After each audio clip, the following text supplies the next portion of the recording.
Alors bonjour, oui, je suis le docteur Michel Maestro, je suis chirurgien orthopédiste et je travaille à l'Institut médico-chirurgical du sport IM2S à Monaco depuis 12 ans et je suis hyper spécialisé en chirurgie du pied et de la cheville avec mon jeune associé, le docteur Martin Schramm. Nous nous occupons surtout du dégénératif, des sportifs et nous développons donc les techniques de chirurgie mini-invasive, percutanée, arthroscopique et de remplacement prothétique au niveau du pied et de la cheville. Alors, je me suis hyper spécialisé dans le pied parce qu'un jour je me suis posé la question à quoi sert d'avoir une très belle prothèse de genou et une très belle prothèse de hanche si le pied ne porte pas? Et nous avons encore beaucoup d'inconnus au niveau du pied. J'ai été certifié en biomécanique il y a 30 ans à Montpellier dans le laboratoire du professeur Rabichon et Bonnel. Et la biomécanique du pied a toujours été un sujet d'étude et encore aujourd'hui, et notamment avec l'arrivée des nouvelles technologies. Et là, nous travaillons effectivement sur le printing 3D où nous faisons un avatar du patient.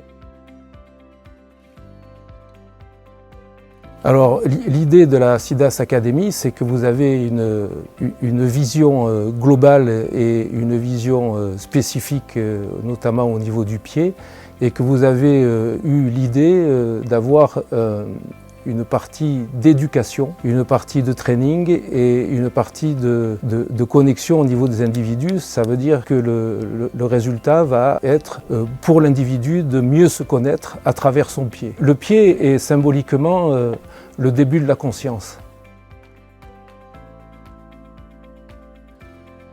Alors le projet, c'est comme je vous l'ai dit tout à l'heure, de continuer à connaître le pied à travers son fonctionnement et sa biomécanique, de façon à en avoir des applications simples que chaque individu pourra utiliser. Vous parlez des rêves, mais si votre rêve se réalise, comme disent les Chinois, c'est qu'il n'était pas assez beau.